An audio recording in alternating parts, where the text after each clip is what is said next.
All right, so we're all about politics and hot topics. And one of those topics involves honoring and assisting the members of our military. You're looking at how to put the entire family back together when a warrior comes home. That's next. We're back in a moment on This Week in Jacksonville.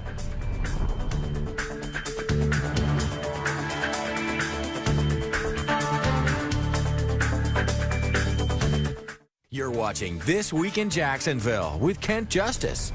Naval Air Station Jacksonville, the third largest naval installation in the United States. Mayport has thousands of active duty and civilian personnel. Florida's National Guard has a home in our area, along with the Marines at Blunt Island, the submarines base at Kings Bay nearby.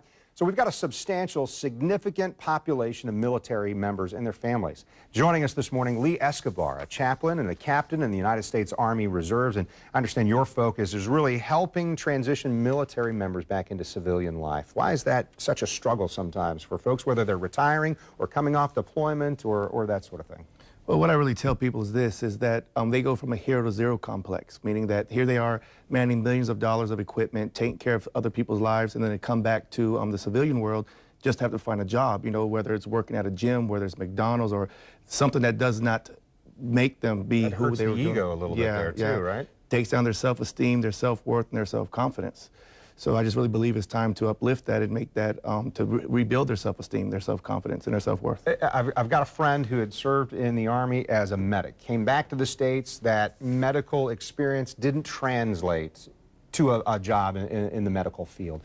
I've got to imagine that those kind of examples are rampant, that a lot of times that's what a warrior coming back to civilian life encounters. Is that right? That's correct. And I firmly believe that what we need to do is, instead of just teaching them a formal education on how to get another job, to work for someone else, let's teach our military, let's teach them how to open up their own businesses, teach them to become entrepreneurs, and teach them to have control of their own life as opposed to having someone else control their life. I really believe that our military has certain traits and certain abilities that encourage them to become successful business owners, to become millionaires, people who are financially free, and more so take care of their financial commitments and independence. So let's explore that for a second. When you're in the military, you're not in charge of your own stuff, right? You're taking orders. You're doing what's expected. So what kind of training would have to happen in order to get somebody's mindset to change? Oops, it's all on me, and I'm going to do this on my own. Well, one thing I outlined in my book, Rich Soldier, and Mission Financial Freedom, is there's three key components we need to end up changing ourselves. Number one is we have to evolve. We have to realize that the new rules of money, that the rules of money have changed, and the rules are new.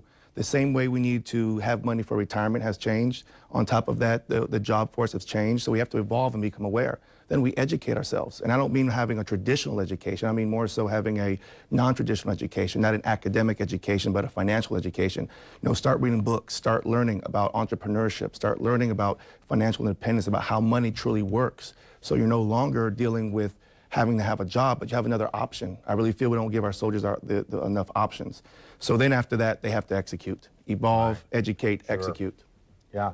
Let me ask about this. One of the things I saw in your book was spouses can help this happen. How do spouses play that role, whether it's a husband or a wife, helping our members of the military in that transition to civilian life? Well, what's going to have to happen is the spouses are, number one, have to sit down with their military member and start creating goals with each other, and do this prior to actually leaving the service. You know, my philosophy is get it together before you need it together, get it together, so that way when you needed it, it's already together.